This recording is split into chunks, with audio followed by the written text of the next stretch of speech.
muy clara.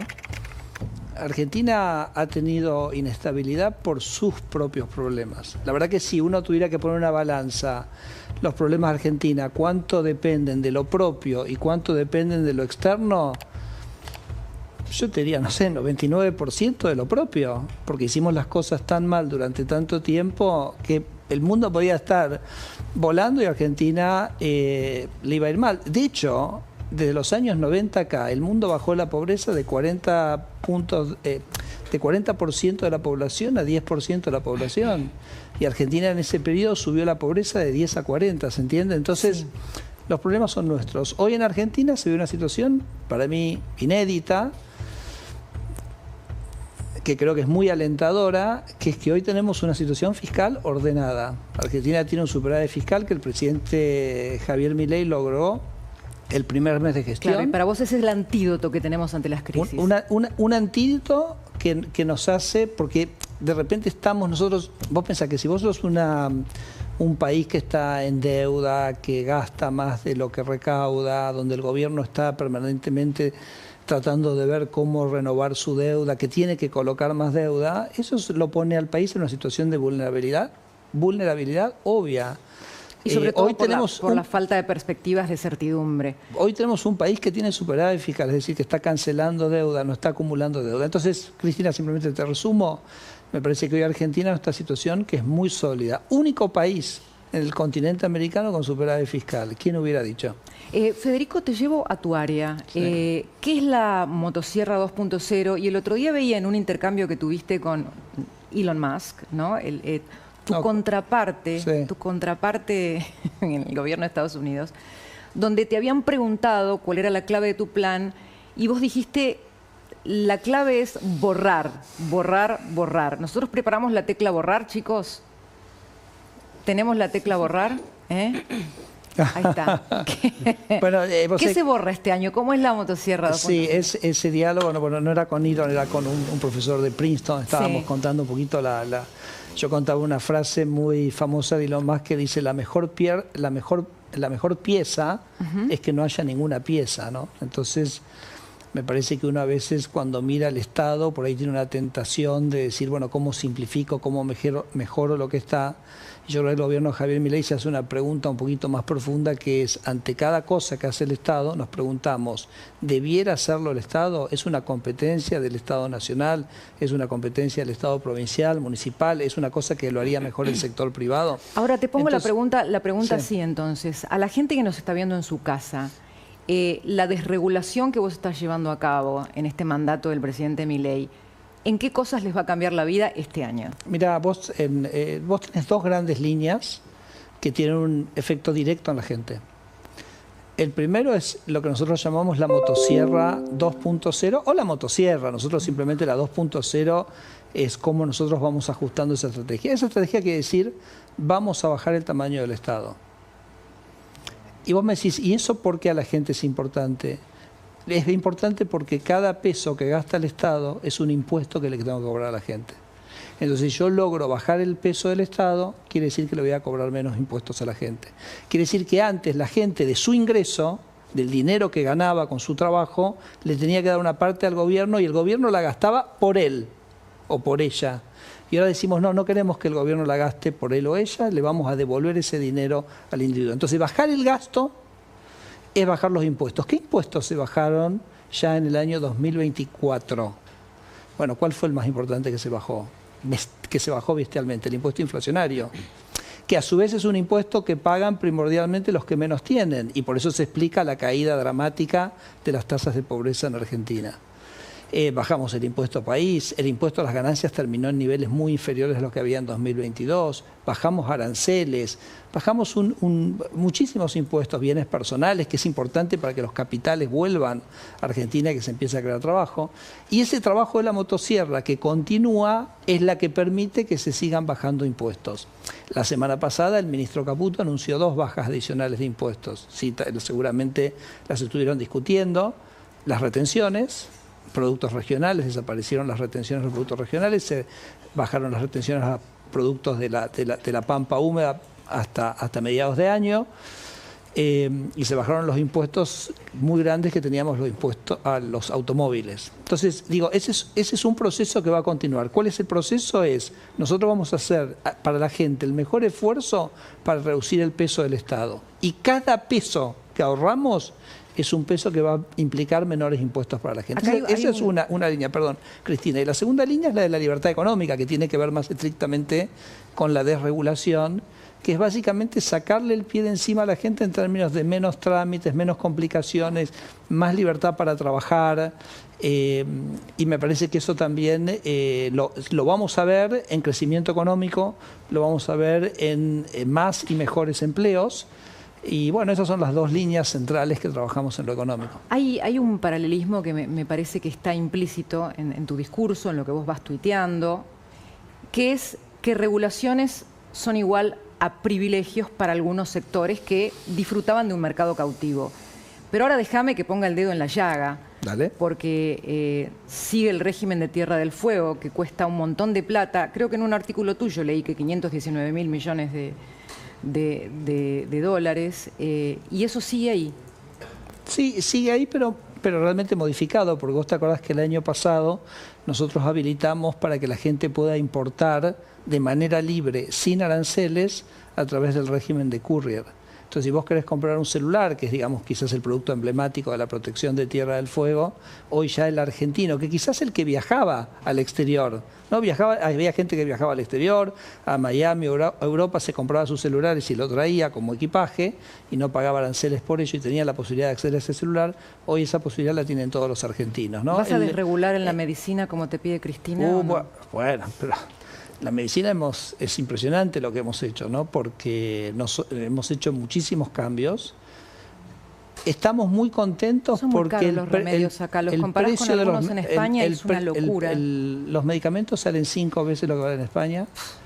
Escucha eso, valen 25 veces lo que valen en India. Es una situación que heredamos de muchísimos años. El precio de los medicamentos cayó 1/3 desde que Javier llegó al gobierno, así que venimos con un proceso interesante. Nosotros hemos hecho una serie de medidas tendientes a eso, en particular que hay que recetar el valor genérico del medicamento y no la marca. Hemos cambiado la receta electrónica, que es la que básicamente nos permite verificar que efectivamente eso ocurra. Hoy, por ejemplo, hace unos meses ya la venta de medicamentos online es una realidad en Ciudad de Buenos Aires, porque en la provincia de Buenos Aires lo tienen prohibido, ¿no? Y entonces eso es lo que básicamente genera más transparencia en los precios y permite que los precios bajen. Hemos sacado medicamentos que estaban atrás del mostrador, lo hemos traído a la góndola, entonces también uno ve la diversidad de precios. Bueno, el resultado de eso es que el precio de los medicamentos, que coincido contigo, sigue siendo alto y que sobre lo cual vamos a seguir trabajando, pero incansablemente, viene en una trayectoria de descenso bastante sostenida. Federico, entiendo la desregulación, que era una mala palabra hasta hace no poco tiempo. Creo que Javier Milei ha sido muy exitoso en su trabajo de divulgador cuando era panelista y luego candidato, que fue un trabajo muy importante y que puso en valor la idea del orden fiscal, ¿no? Que era una mala palabra en la política argentina. Sí, correcto. ¿Cuál es tu visión de lo que se llama la batalla cultural y que en este momento está en el centro del debate, ¿no? Sí, no, yo creo que es absolutamente central, creo que es el punto número 1, creo que ahí es donde... ¿El número 1? Sí, porque básicamente define el marco, ¿no? Define lo que es políticamente aceptable, o sea... Hoy me comentaba Javier, o sea, el mensaje no hay plata, ¿no? Entonces que la gente lo entiende porque terminan siendo mensajes de sentido común, que un gobierno no puede, como una familia no puede sistemáticamente gastar más de lo que ingresa, o sea, es una familia o una empresa que básicamente gasta más de lo que le entran por las ventas que hace, inexorablemente va a ser una situación dificultosa. Entonces, pero el sentido común había sido tergiversado, quizás te lo puedo ilustrar con algo de hoy mismo, de una cosa que expliqué hoy a la mañana. Digo, para traer la realidad de lo que es lo del Inca. ¿Les dijiste estafadores? Porque también es cierto que a veces ese marco regulatorio era un marco regulatorio que se usaba para tener un beneficio, ¿no? Que también en algún punto también nos retrotrae un poco, digamos, a las críticas que nosotros podemos tener a la marcha del fin de semana. Pero fíjate en el Inca, qué increíble esta historia. ¿Te gustó lo que dijo el presidente en Davos o te pareció confuso? A mí me parece que fue clarísimo lo que dijo el presidente, que es que nosotros como liberales somos absolutamente respetuosos de las decisiones individuales y privadas de las personas. Para nosotros el artículo 19 de la Constitución, que dice que los actos privados de las personas están fuera del alcance de las leyes, es casi como una verdad sagrada. El presidente creo que en esto fue absolutamente claro. Creo que lo que pasó el sábado fue simplemente una utilización política de algo que nosotros no habíamos dicho y que creo que el presidente fue clarísimo en su defensa de las libertades individuales. ¿Te acordás cuando fue la marcha de las universidades? Sí. Ahí también una marcha de las universidades. ¿Y por qué se marchaba? No se marchaba por la universidad no arancelada, porque el presidente había sido contundente que no iban a arancelar la universidad, como ha sido contundente acá, que él es un defensor de la libertad individual. Yo dije en aquel momento, ¿por qué se marcha? No, es la marcha por los contratos de la universidad pública, no es por la universidad pública, es por los contratos de la universidad pública. Entonces lo que nosotros pensamos es que muchas veces vos construís un relato, construís una historia, pero que en realidad eso es de alguna manera una justificación para crear Estado, crear privilegios, etc. Por eso yo tuiteé el sábado, dije, para cada caja un derecho. Creo que hay las dos cosas, Federico, que por un lado hay quienes hacen utilización política, pero por otro hay gente que genuinamente se sintió ofendida, porque el párrafo, al incluir entre uno de sus términos lingüísticamente analizado, un ejemplo con homosexuales y luego pedofilia, conectaba el párrafo las dos cosas. Claro, pero por eso me parece Entonces, que... por ahí hay gente que genuinamente se sintió dolida u hostigada. Puede ser, pero lo que sí quiero decir es que el presidente fue contundente, porque cuando se generaron dudas respecto de lo que el presidente había dicho, el presidente saca un tuit donde clarifica con contundencia absoluta, así como clarificó en su momento. Yo no estoy discutiendo el no arancelamiento de las universidades. Dijo acá, yo no estoy discutiendo la libertad individual en la que creo y creemos todos nosotros profundamente. Lo dijo clarísimo. Entonces, el que no quiso escuchar la aclaración del presidente, el que no quiso escuchar que el no arancelamiento de las universidades no estaba en cuestión, el que no quiere escuchar que la libertad individual no está cuestionada por nosotros, todo lo contrario, es más, nos gusta la diversidad, nos gusta que la gente elija libremente como quiere elegir. Bueno, digo, por eso me parece que en algún sentido, se manifestaron políticamente, porque no estaba en cuestionamiento lo que supuestamente estaba en cuestionamiento. Y fíjate, si me permitís contarte lo del Inca, porque es una historia increíble que dimos a conocer hoy. El Inca, claro, durante el kirchnerismo empezó a crecer en militantes, ¿no? Más militantes, más militantes, más militantes. Bueno, hay que bancar todos estos militantes. ¿Dónde sale la plata?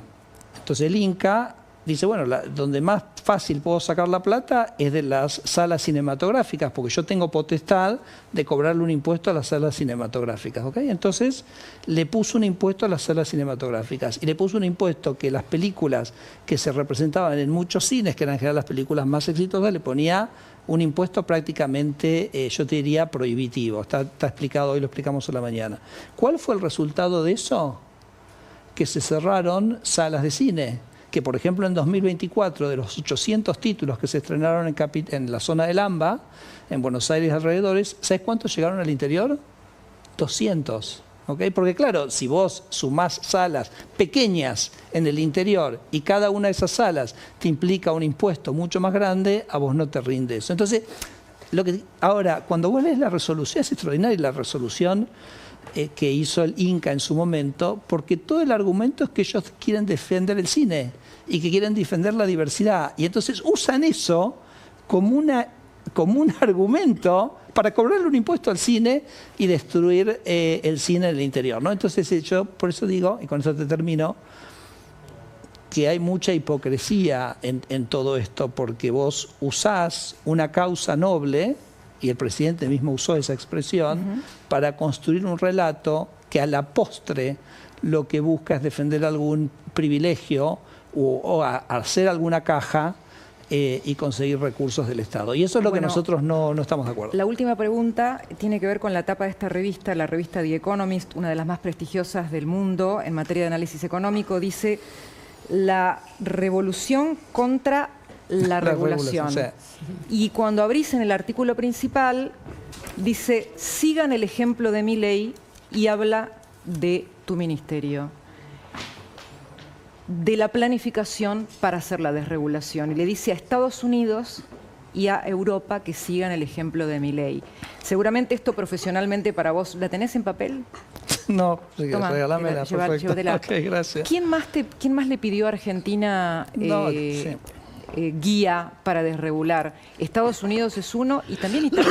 Sí, también Italia. No, y te digo que hay muchísimo interés de muchísimos políticos en Latinoamérica. O sea, en toda Latinoamérica se está viendo la gestión de Milei con muchísima atención. Creo que todos nosotros, somos todas economías que estamos muy sobrereguladas, porque el discurso, que en algún sentido también a lo que el presidente Milei iba a ese discurso, digamos, muy pro Estado, que ha prevalecido en el mundo occidental en los últimos años, ha llevado eso. Entonces, todo el mundo está, conscientes de esto, o mucho más conscientes. Vos sabés que hace un año, Mario Draghi, que es un político, fue presidente del Banco Central Europeo, fue el primer ministro de Italia, escribió una nota que decía justamente esto, porque vos fíjate que en Europa vos tenés una doble regulación, porque tenés la regulación del país y después tenés la regulación de la Unión Europea arriba, ¿no?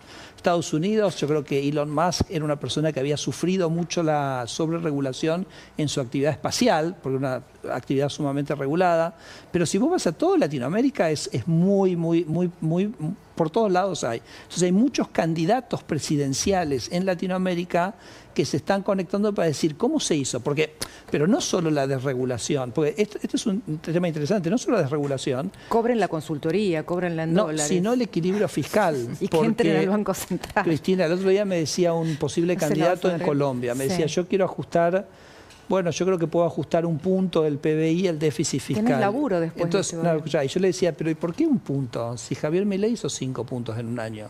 Entonces me dice, ¿cómo 5 puntos del año? No puede ser eso. Digo, sí, hizo 5 puntos. O sea, es un hecho que hizo 5 puntos. Entonces, creo que Javier está cambiando también el paradigma de lo que se considera posible y de lo que se considera no posible. Y muchas cosas que se pensaban que eran imposibles, ahora gracias a la gestión de Milei se consideran posibles. Y eso creo que ha llamado mucho la atención. Así que no, hay mucho interés de Europa, de Japón, de países latinoamericanos, pero bueno, nosotros lo que tenemos que hacer es demostrar que esto funciona en Argentina, no en el resto de los países. Te iba Así a decir exactamente nuestro foco está acá. La vara está en el resultado. Olvídate. Gracias, Federico Sturzenegger, por estar en este primer programa. A tu primer programa. Un Muchas placer. gracias. Amigos, enseguida el análisis económico de Florencia Donovan, la bomba de Camila. Y ahora unas palabritas que vamos a cruzar con Leonardo. Yo se los nombré recién. Leonardo, el vendedor ambulante al que le salvó la vida Lucas. Lucas dio su vida prácticamente, la dio para ayudar a este laburante. Adelante, Nicolás.